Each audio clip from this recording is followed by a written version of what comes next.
সুপ্রিয় দর্শক, শুভেচ্ছা সহ আমন্ত্রণ জানাচ্ছি চ্যানেল আইয়ের নিউ ইয়র্ক স্টুডিও থেকে আমাদের নিয়মিত আয়োজন ইউএসএ হেলথ কেয়ার অনুষ্ঠানে। দর্শক, আপনারা জানেন যে ইউএসএ হেলথ কেয়ার অনুষ্ঠানের মাধ্যমে আমরা যুক্তরাষ্ট্রের বাংলাদেশি কমিউনিটি এবং বাংলাদেশের স্বাস্থ্য ব্যবস্থা নিয়ে আলাপ করে থাকি। সুপ্রিয় দর্শক, আজ আমাদের সঙ্গে আলোচনার জন্য স্টুডিওতে উপস্থিত আছেন ডাক্তার মোহাম্মদ মমিনুল হক, যিনি মিজুরিতে ইন্টারনাল মেডিসিন বিষয়ে প্র্যাকটিস করছেন। আপনাকে স্বাগত জানাচ্ছি চ্যানেল আইয়ের স্টুডিওতে। আপনাকেও ধন্যবাদ। জনাব মমিনুল হক, আপনার কাছে শুরুতেই জানতে চাইব যে আমাদের যুক্তরাষ্ট্রে বাংলাদেশি কমিউনিটির যারা বাংলাদেশ থেকে নতুন আসেন এই দেশের চিকিৎসা ব্যবস্থায় তারা যখন ঢুকে পড়েন তখন তাদের জন্য কি কি পরামর্শ থাকবে? যারা এই মুহূর্তে আসবেন কিংবা আসার মধ্য দিয়ে আছেন তাদের জন্য আপনাদের কি কি পরামর্শ থাকবে? আমরা যখন বাংলাদেশের থেকে এখানে আসি, আমাদের হেলথের ডাটা, আমার যা ইনফরমেশন, এগুলো ট্রান্সমিশন হয়ে আসে না বলে আমি মনে করি। কারণ আমাদের দেশে ওইভাবে প্রত্যেকটা পেশেন্টের একটা ফাইল তৈরি করা, তার প্রত্যেকটা ভিজিটে এর একটা নোট থাকে আমরা যখন এখানে করি, এবং সে কি কি ওষুধ নেয় এবং ওগুলোর সাইড এফেক্ট, কী ধরনের সাইড এফেক্ট হয়েছিল এবং কী ধরনের টেস্ট হয়েছিল, সেগুলোর একটা পরিসংখ্যান থাকে। তো ওইটা বাংলাদেশে সাধারণত থাকে না প্রত্যেক ডাক্তারের জিপির অফিসে, কিন্তু এখানে আমরা ওটা হিস্ট্রি সবসময় মেনটেন করি। তো আমার উপদেশ থাকবে, যখন বাংলাদেশ থেকে কেউ আসে, সাধারণত রিটায়ার করে যারা আসেন, তারা যেন তাদের ডাক্তারের কাছে গিয়ে একটা ওই ধরনের একটা পরিসংখ্যান, একটা চার্ট রেডি করে নিয়ে আসেন। তাতে এখানে যখন তারা আসেন, তখন এখানকার ফিজিশিয়ানদের জন্য একটা সুবিধা হয় যে তার হেলথ হিস্ট্রি সম্বন্ধে পুরো জিনিস আমাদের জানা হয় এবং ওইভাবে আমরা ওখান থেকে চিকিৎসাটা টেক ওভার করতে পারি। আপনারা যেমন একটা পেশেন্টের ডেটা দিনের পর দিন সংরক্ষণ করেন, তো বাংলাদেশে এই ব্যবস্থাপনাটা কি করা আসলে খুব কঠিন? আজকালকার কম্পিউটার যুগে এটা খুব একটা কঠিন কোনো ব্যাপার না। আমাদের দেশে ধরনের কোনো সিস্টেম ডেভেলপ হয়েছে বলে আমার জানা নেই যে প্রাইমারি ডক্টরের কাছে যখন যায়, ওনারা শুধু রোগী দেখে প্রেসক্রিপশন লিখে দেন, কিন্তু সেই রোগীটার হিস্ট্রি, তার এক্সামিনেশন, আপনার ল্যাবের ফলাফল এবং তার পরবর্তীতে কী ধরনের ওষুধ লেখা হয়েছিল, এটার কোনো রেকর্ড রাখা হয় বলে আমার জানা নেই। তো এটা একটা বিরাট অসুবিধা, কারণ এর পরবর্তীতে যখন আবার সেই লোকলাই যখন আবার ডাক্তারের কাছে ফলো আপ করতে যায়, তখন তাকে আবার নতুন করে হিস্ট্রি নিতে হয়। এই জিনিসগুলোকে অ্যাভয়েড করার জন্য আমার মনে হয় বাংলাদেশে এই ধরনের সিস্টেম চালু করাটা খুবই সহজ আজকালকার দিনে আপনার কম্পিউটার সিস্টেমের কারণে, যেটা আমরা এখানে সবসময় করে থাকি। ইট ইজ এ রিকোয়ারমেন্টস, এদেশে এটা একটা রিকোয়ারমেন্টস যে আপনি যখন একটা রুগী দেখবেন, তখন তার প্রত্যেকটা রোগীর হিস্ট্রি আপনাকে নিতে হবে, তার ফিজিক্যাল এক্সাম করতে হবে, তার ল্যাব যদি কিছু করে থাকেন সেগুলোকে আপনাকে রেকর্ড করতে হবে, এবং কি ওষুধ দিলেন ওটারও রেকর্ড আপনার কাছে থাকতে হবে। অনেক চিকিৎসক বলে থাকেন যে আমাদের কমিউনিটি, যারা বাংলাদেশি কমিউনিটি যারা যুক্তরাষ্ট্রে থাকেন, তারা এই স্বাস্থ্য সচেতনতার দিক থেকে একটু পিছিয়ে আছে। তাদের জন্য আপনি একটু কী ধরনের পরামর্শ দিয়ে থাকবেন? এটার জন্য আমাদের দেশে ডাক্তাররা যদি প্রত্যেকটা রোগীকে দেখার সময় কিছুটা সময় দেন এবং তাদেরকে তাদের রোগটা কী এবং রোগের কী ধরনের ওষুধ চিকিৎসা আছে এবং কী ধরনের চিকিৎসার কী ধরনের সাইড এফেক্ট হয়, সেই জিনিসগুলো যদি বুঝিয়ে বলেন, তাহলে রোগীও বুঝতে পারে। আমাদের এখানে যে জিনিসটা হয় সেটা হচ্ছে, আমরা যখন একটা রোগীকে দেখি, তখন তার রোগ নির্ধারণের পরে আমরা তাদেরকে একটা অপশন দিতে হয় যে এইগুলো হচ্ছে চিকিৎসার ডিফারেন্ট অপশন, এবং রোগী চুজ করতে পারে যে সে কোন অপশনটা চুজ করবে। সে যদি আপনার 3টা মেডিকেশন দেওয়ার মতো থাকে, এর মধ্যে আমরা 3টাই তাদেরকে ডিসক্রাইব করার কথা, এবং সে তখন চুজ করবে যে কোন মেডিসিনটা সে নেবে এবং কোনটার কী ধরনের সাইড এফেক্ট, এগুলো তার জিজ্ঞাসা করার রাইট থাকে। এবং patient has the final right সে কোন চিকিৎসাটা নেবে এবং কোন চিকিৎসাটা নেবে না। ডাক্তারের এখানে ইম্পোজ করার কোনো সিস্টেম নেই। Patient can refuse all the medications, সব চিকিৎসা সে রিফিউজ করতে পারে। বাংলাদেশি কমিউনিটিতে হতে পারে যে একজন পেশেন্ট এলেন, তাকে আপনি বিভিন্ন অপশন দিলেন, সে হয়তো বললেন যে আপনি যেটা ভালো মনে করেন আপনি সেটাই করেন। সেই ক্ষেত্রে তখন চিকিৎসক সেটা ডিসাইড করতে পারে যে কোনটা তার এই পেশেন্টের জন্য ভালো হবে সেটা। কিন্তু যদি পেশেন্ট যদি শিক্ষিত হয় এবং যদি সে হেলথ অ্যাওয়্যার হয়, সে already probably will take time to read through the internet and other information, তারপরে সে ডিসাইড করবে। প্রাইমারি কেয়ার নামের যে চিকিৎসা ব্যবস্থা যুক্তরাষ্ট্রে আছে, এরকম কোনো ব্যবস্থাপনা আমাদের দেশে এখনো গড়ে ওঠেনি। তো সেই প্রাইমারি কেয়ার থেকে শুরু করে ক্যান্সারের মতো জটিল রোগ পর্যন্ত এই যে নানান ধাপের যে চিকিৎসা ব্যবস্থা আছে, সেখানে তফাৎটা কি বাংলাদেশ এবং যুক্তরাষ্ট্রের মধ্যে? অনেক তফাৎ বলা যায়। যে যেটা বললাম যে প্রাইমারি কেয়ার ক্ষেত্রে বাংলাদেশে কোনো ডাটা রাখা হয় না, বাংলাদেশের রুগীদের ওইভাবে ইনফরমেশন দেওয়া হয় না যে তারা কোন চিকিৎসাটা নিবে, কোনটা নিবে না, কোনটার কী সুবিধা না সুবিধা, এই ধরনের সুযোগ সুবিধা খুব একটা বেশি বাংলাদেশের রোগীদের ক্ষেত্রে পায় বলে আমার মনে হয় না। টেকনোলজিক্যালি আমরা বাংলাদেশ থেকে অনেক উন্নত, এটা অস্বীকার করার কোনো জো নেই। বাংলাদেশের যে চিকিৎসা ব্যবস্থা এখানে যেটা অ্যাডভান্স শুরু হয়, সেগুলো বাংলাদেশে যেতে যেতে এবং এটাকে অ্যাডপ্ট করতে করতে কয়েক বছর সময় লাগে বলে আমার মনে হয়। এই যে টেকনোলজির যে চিকিৎসা ব্যবস্থা সবসময় টেকনোলজি নির্ভর হচ্ছে, আধুনিক যন্ত্রপাতি এখানে আসছে, এটা বাংলাদেশে নেওয়াটা ট্রান্সফার করাটা খুব বেশি জটিল প্রক্রিয়াও আছে। সরকারি বিভিন্ন কিন্তু ব্যক্তি উদ্যোগে অনেকেই নিচ্ছেন।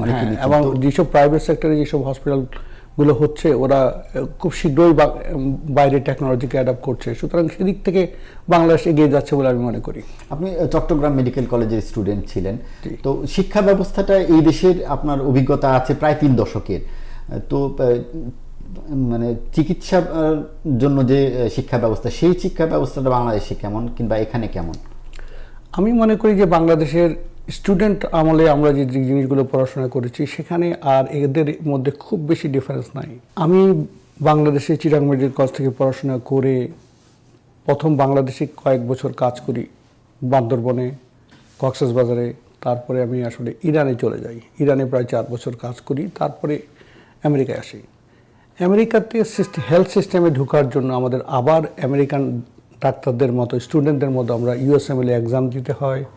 সেখানে পাশ করার পরে আমাদের আবার 3 বছরের মেডিসিনের জন্য 3 বছর রেসিডেন্সি করতে হয়। তো আমি মনে করি আমি এখানে যখন আসি, পরীক্ষা দিই এবং রেসিডেন্সি করি, I did not feel that আমার স্টুডেন্ট আমলের যে পড়াশোনা, সেটা anyway inferior to American system. যে জিনিসটা আমি ফিল করেছি সেটা হচ্ছে যে ট্রেনিংয়ের ক্ষেত্রে গিয়ে আমরা ওখানে, আমি যখন করি তখন ওখানে ইকেজি মেশিন পর্যন্ত প্রত্যেকটা ওয়ার্ডে ছিল না। এখানে ইকেজি মেশিন প্রত্যেকটা ওয়ার্ডে থাকে এবং এনি টাইম একটা পেশেন্ট যখন চেস্ট পেইন বলে, সাথে সাথে ফার্স্টিং নিয়ে আসা হয় একটা ইকেজি মেশিন। তো ওই দিকগুলো টেকনোলজিক্যালি কিন্তু আমরা কিন্তু অনেক কিছু পিছিয়ে ছিলাম। আমি অনেক বছর আগেকার কথা বলছি, 1985 এবং 1985 আমি ইন্টার্নশিপ করি চিটাং মেডিকেল কলেজে। তখন আমরা টেকনোলজি অনেক পিছিয়ে ছিলাম। চিকিৎসার জন্য ডায়াগনোসিসটা কতটা ইম্পর্টেন্ট? এবং diagnosis the main thing for any চিকিৎসা। আমি যদি ডায়াগনোসিস না করতে পারলাম, তাহলে আমি কিসের চিকিৎসা দেব? সো প্রায় এনি রোগী, যে কোনো রোগী, যখন একজন মানুষ যখন আপনি যখন আমার কাছে আসবেন, আপনার সিমটমসগুলো বলবেন, তখন first thing that we do, not to treat you symptomatically, I'm trying to diagnose you. What is your diagnosis? আপনার কি রোগ আছে? আপনাদের মাত্র 2 দিন আগে শেষ হলো 9ম চট্টগ্রাম মেডিকেল কলেজ অ্যালামনাই অ্যাসোসিয়েশনের সম্মেলন। তো আপনি ছিলেন হচ্ছে সদ্য সাবেক প্রেসিডেন্ট এই সম্মেলনের। একটু অভিজ্ঞতাটা বলবেন যে কেন এই অ্যালামনাই করা হয়েছিল, এর পেছনে উদ্দেশ্যটা কী ছিল, কিংবা এই সম্মেলনে আপনারা কি কি করলেন? আমাদের উদ্দেশ্যটা ছিল যে বাংলাদেশি ডাক্তার যারা আমেরিকায় থাকি, তাদের মধ্যে একটা যোগাযোগ ব্যবস্থা করা, যেমন একজন একজনের সাথে পরিচিত থাকা। আমরা মেডিকেল কলেজে থাকতে আমি আমার 5 batch senior batch, 5 batch junior ব্যাচের সাথে আমরা চিনি, কিন্তু এর পরেও যে আরও চিটাং মেডিকেল কলেজের বিভিন্ন স্টুডেন্টরা যাচ্ছে, আমি ছিলাম আপনার 22nd ব্যাচ, এখন ক্লোজ টু 68 ব্যাচ চলতেছে। তাহলে একটা বিগ এইজের ডিফারেন্স হচ্ছে, তাদেরকে আমরা চিনি না। তারা যখন এখানে আসে, আমরা যখন প্রথম আসি, আমরা বিভিন্ন ধরনের সমস্যায় ফেস করেছিলাম। এখন আমরা যেই সমস্যাগুলো ফেস করে এই পর্যায়ে উঠে এসেছি, সেই জিনিসটা ওরা যেন ফেস না করে তাদের জন্য যেন ইজি করা যায়, সেটাও আমাদের একটা প্ল্যাটফর্মের একটা যে নতুন ডাক্তার যারা আসছে তারা আমেরিকান হেলথ সিস্টেমে ইন্টিগ্রেট হওয়ার জন্য যে ধরনের সুযোগ সুবিধা দরকার, যে ধরনের সাহায্য দরকার, যে ধরনের উপদেশ দরকার, যেগুলো আমরা পাইনি আমাদের সময়ে, সেইগুলো তাদেরকে করা। এছাড়াও আমাদের আরও উদ্দেশ্যের মধ্যে হচ্ছে কিছুটা সমাজসেবা এবং চিরাং মেডিকেল কলেজের উন্নয়নের জন্য আমরা কি করতে পারি সেই জিনিসগুলো আমাদের অলওয়েজ একটা চিন্তার মধ্যে থাকে। আমরা শুধু যে প্রত্যেক 3 বছর পর পর এসে গ্যাদারিং করি, হই হল্লা করি, একজনের সাথে পরিচিত হয়, সেটাও কিন্তু একমাত্র টার্গেট না। কিন্তু আমি এখানে উল্লেখ করা অবশ্যই দরকার যে কোভিডের সময় আমরা $1,65,000 আমরা নিজেদের মধ্য থেকে এটাকে জোগাড় করি এবং সেই টাকাটা আমরা বাংলাদেশে পাঠাই, বিভিন্নভাবে বাংলাদেশের জনগণের সাহায্য করার জন্য আমরা পাঠিয়েছি। আপনারা জানেন রিসেন্টলি যে গণ অভ্যুত্থানের পর যে বন্যা হলো, সেই সময় আমরা প্রায় $40,000 এখান থেকে পাঠাই বন্যার সাহায্যের জন্য, এবং যেসব স্টুডেন্টগুলো আহত হয়েছিল তাদের ক্ষেত্রে তাদের জন্য, তাদের সাহায্যের জন্য, এবং কিছু স্টুডেন্টের বৃত্তি দেওয়ার জন্য আমরা এই ফান্ডগুলো পাঠাই। সো আমরা ওই কাজগুলো করছি। এছাড়া চিটাং মেডিকেল কলেজের উন্নয়নের জন্য বিভিন্ন সময় যে আপনি যেটা বলেন ইকেজি মেশিন থেকে শুরু করে অন্যান্য লাইব্রেরিতে বই দেওয়া, লাইব্রেরিতে আপনার নতুন নতুন ম্যাটেরিয়াল দেওয়া, তাছাড়া সিপিআর ট্রেনিংয়ের জন্য আমাদের এখান থেকে কিছু টিম গিয়ে ওখানকার স্টুডেন্টদের ট্রেনিংয়ের ব্যবস্থা করছে, সেগুলো আমরা করছি। প্ল্যানেটারি হেলথ বলে একটা অর্গানাইজেশন, যেটা ডক্টর আতিকুজ্জামান এরা করছে, এরা প্রতিনিয়ত প্রত্যেক মাসেই তাদের কিছু সায়েন্টিফিক সেমিনার হয়, সেগুলো তারা এখানে যে জিনিসগুলো হচ্ছে সেই জিনিসগুলো ওরা মাধ্যমে বাংলাদেশের স্টুডেন্টের কাছে এগুলো পৌঁছে দিচ্ছে। সুতরাং আমাদের এই অর্গানাইজেশনের ছত্রছায়ায় আরও অন্যান্য কাজগুলো হচ্ছে। বাংলাদেশ থেকে যে তরুণ চিকিৎসক যারা আছেন তাদের কি যুক্তরাষ্ট্রে ট্রেনিংয়ের ব্যবস্থা কিংবা কানাডাতে ট্রেনিংয়ের ব্যবস্থা কিংবা উচ্চশিক্ষায় সহায়তা, এই ধরনের কোনো হেল্প আপনাদের অর্গানাইজেশন করছে? অবশ্যই আছে। আমাদের ঠিক চিটাং মেডিকেল কলেজ অর্গানাইজেশন থেকে না, বাট অন্য কিছু অর্গানাইজেশন আছে যারা এই কাজগুলো করে থাকেন। যেমন বাংলাদেশ থেকে যখন একটা স্টুডেন্ট আসে তখন তাকে আমেরিকান সিস্টেম সম্বন্ধে জ্ঞান দেওয়া এবং তাদের রেজুমি তৈরি করে দেওয়া, তারা ইন্টারভিউতে কি বলবে না বলবে, কি বলতে হয়, এগুলো তাদেরকে জানানো, এগুলো করার BMNA Bangladesh medical association of north আমেরিকার 2টা গ্রুপ আছে এবং এরা এই কাজগুলো করে থাকে। একটু বলবেন যে আপনাদের এই অর্গানাইজেশনের ভবিষ্যৎ পরিকল্পনা কি? আমাদের ভবিষ্যৎ পরিকল্পনা বলতে যেটা আমরা আমাদের কনস্টিটিউশনের মধ্যেই আছে, যে হচ্ছে বাংলাদেশ এবং স্পেশালি যেহেতু আমরা চিটাং মেডিকেল কলেজের অর্গানাইজেশন, আমরা চিটাং মেডিকেল কলেজের উন্নয়নের জন্য যা যা করা দরকার আমরা এখান থেকে সেটা করব। সেই সাথে বাংলাদেশের দুস্থ মানুষের জন্য যখন যা করা সম্ভব আমাদের পক্ষে, সেটা আমরা সবসময় আগ্রহী করার জন্য। নতুন কমিটি দায়িত্ব নিয়েছে, আপনি সদ্য সাবেক প্রেসিডেন্ট হয়েছে, নতুন কমিটির কাছে কি ধরনের প্রত্যাশা থাকবে? নতুন কমিটি আমাদের যেই কনস্টিটিউশনের যে জিনিসগুলো আছে, যে আমরা আপনাকে যেই কথাগুলো বললাম, এগুলো আমাকে আরও যেন আরও মোর করা যায়, সেটাই আমার প্রত্যাশা থাকবে। আমাদের টার্গেট কিন্তু শুধু নিজেদের মধ্যে রিউনিয়ন করে একজনের সাথে পরিচিত হওয়া বা বন্ধুত্বের টিকিয়ে রাখা, সেটা না। সেই সাথে সাথে এটাকে যেন আরও অ্যাডভান্স করা যায়, সেটা অলওয়েজ ডেফিনেটলি তাদের কাছে আমার প্রত্যাশা থাকবে। ডাক্তার মমিনুল হক, একটু জানতে চাবো যে আপনাদের 3 দিনের সম্মেলন ছিল, একটু ধাপে ধাপে বলবেন যে কি কি কর্মকাণ্ডের মধ্য দিয়ে এই সম্মেলনটি অনুষ্ঠিত হলো? অবশ্যই বলবো। আমরা আসলে গত বৃহস্পতিবারে এপ্রিলের 30 তারিখে আমরা সবাই আসি। সেটা ছিল থার্সডেতে আমরা আমাদের রেজিস্ট্রেশন হয়, রেজিস্ট্রেশনের পরে আমরা ডিনার সার্ভ করি। এরপরে আমাদের একটা বাস ট্যুর ছিল, ম্যানহাটন বাস ট্যুর। ওখানে যারা যেতে চেয়েছিল তারা প্রায় 60 থেকে 70 জনের মতো বাস ট্যুরে যায় এবং তারা ম্যানহাটন সহ বিভিন্ন ব্রুকলিন এরিয়ার ইম্পর্টেন্ট দর্শনীয় জায়গাগুলোতে যান এবং খুব মজা করেন। দে আর সিঙ্গিং, ড্যান্সিং দ্য বাস, খুব মজা করেন, তারা জায়গাগুলো দেখেন। তারা প্রায় আপনার রাতের 12:30-1টার দিকে হোটেলে পৌঁছে। এরপর পরদিন সকালবেলা ফ্রাইডেতে আমাদের সকাল 8টা থেকে 12টা 12:30 পর্যন্ত আমাদের সিএমই প্রোগ্রামগুলো চলে। এখানে আমাদের 6 জন বক্তা ছিলেন এবং এরা বিভিন্ন জায়গা থেকে এসেছেন। তার মধ্যে বাংলাদেশ থেকে 2 জন এসেছেন, ডক্টর ফয়েজ ভাই, ডক্টর গোলাম আজম। কানাডা থেকে একজন এসেছিলেন, ডক্টর ইয়াকুব। আর আমেরিকা থেকে বাকি 3 জন। এর মধ্যে আমার মেয়ে যে একজন ইন্টারন্যাশনাল কার্ডিওলজিস্ট, সেও একটা স্পিচের দিয়েছিল। এই সময় আমরা ব্রেকফাস্ট সার্ভ করি এবং আমাদের একটা পিঠা উৎসব হয়। আমরা বিভিন্ন ধরনের পিঠা সার্ভ করি এই ধরনের অনুষ্ঠানে, যেটা সবাই খুব মজা করে খায়। কারণ আমেরিকার বিভিন্ন জায়গা থেকে আমরা আসি, যেখানে পিঠাটা ইজ নট পাওয়া যায় না, সেটাও এখানে আমরা অ্যারেঞ্জ করেছি যে বিভিন্ন টাইপের পিঠা দেওয়ার জন্য। সেটাও একটা অ্যাট্রাকশন ছিল আমাদের জন্য। এরপর আমাদের বিজনেস মিটিং হয়, যেটা আমরা সবসময় করি, এবং নতুন কমিটির যারা হচ্ছেন তাদের নাম বলা হয়। মিটিংয়ের আমরা বিভিন্ন ধরনের কথা নিয়ে আলাপ আলোচনা করি, যেটা হচ্ছে যে আমরা কি করেছি, কি ধরনের ভুল করেছি এবং ভবিষ্যতে কি ধরনের ইমপ্রুভমেন্ট করা যায়, এই ধরনের কথাবার্তা হয়। এবং এইবার মোটামুটি আমরা আলহামদুলিল্লাহ we had very good meeting এই বছর। এরপরে আমাদের কিছুক্ষণ কয়েক ঘন্টা রেস্ট ছিল এবং সন্ধ্যার দিকে আমাদের ছিল সাংস্কৃতিক অনুষ্ঠান, যেটা আমাদের নিজস্ব শিল্পী দিয়ে আমরা সাংস্কৃতিক অনুষ্ঠান করি। প্রায় 2 ঘন্টার মতো সাংস্কৃতিক অনুষ্ঠান চলে। এটার মধ্যে গান, কবিতা আবৃত্তি এবং বিভিন্ন ধরনের প্রোগ্রাম।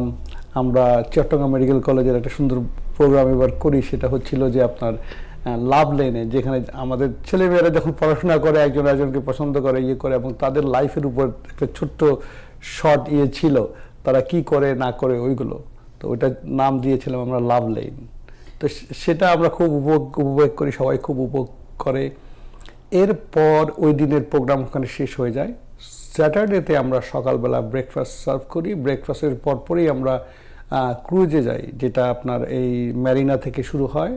ম্যারিনা থেকে গিয়ে আপনার স্ট্যাটেন আইল্যান্ডের কাছ পর্যন্ত যাই, যে স্ট্যাচু অফ লিবার্টির চারদিক দিয়ে ঘুরে আবার শিপটা ব্যাক করে ম্যারিনাতে ফিরে। ওই সময় আমরা গানের ব্যবস্থা করেছিলাম। আর আমরা ওখানে মেজবানি খাওয়া বলি, আমরা সবসময় মজা করি আসলে। চট্টগ্রামের মেজবানি, যেখানে গরুর মাংস একটা বিগ ইম্পর্টেন্ট ফ্যাক্টর হিসেবে আমরা করি, ওটা খুব মজা হয়েছিল। এরপর যখন আমরা ফিরে আসি, আমরা 2-3 ঘন্টার মতো রেস্ট দেই এবং 6:30 থেকে আমরা আমাদের আবার গালা নাইটের প্রোগ্রাম শুরু করি। গালা নাইটে আমরা যে জিনিসগুলো করি সেটা হচ্ছে যে বিভিন্ন বক্তারা একটু বলেন, তারপরে আমরা রোল কল করি।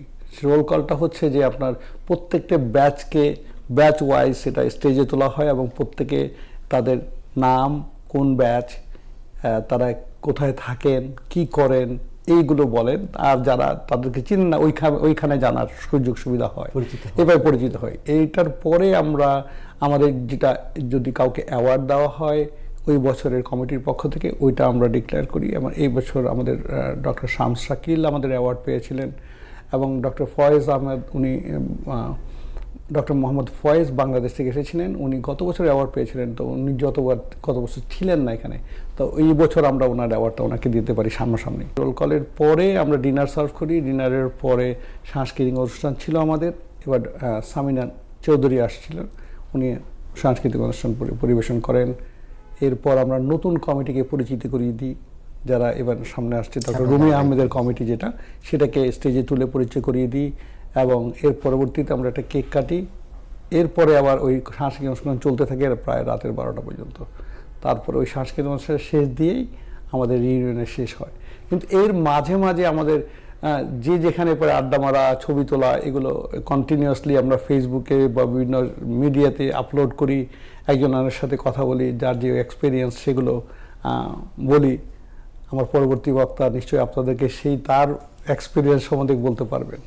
নিঃসন্দেহে এটা অনেক চমৎকার এক্সপিরিয়েন্স। একটু বলবেন যে যারা তরুণ চিকিৎসক আছেন বাংলাদেশে, তারা যদি বিদেশে পড়তে চায়, উচ্চশিক্ষা নিতে চায়, তাদের জন্য মানে কি ধরনের পরামর্শ থাকবে, কিভাবে তারা নিজেকে প্রস্তুত করবে? ওইটা হবে যে একটা জিনিস প্রথমে বুঝতে হবে যে একটা ডাক্তার যখন বাংলাদেশ থেকে এখানে আসে, তাকে সেই এদেশের আমেরিকার সিস্টেম সম্বন্ধে তাকে জানাটা উচিত।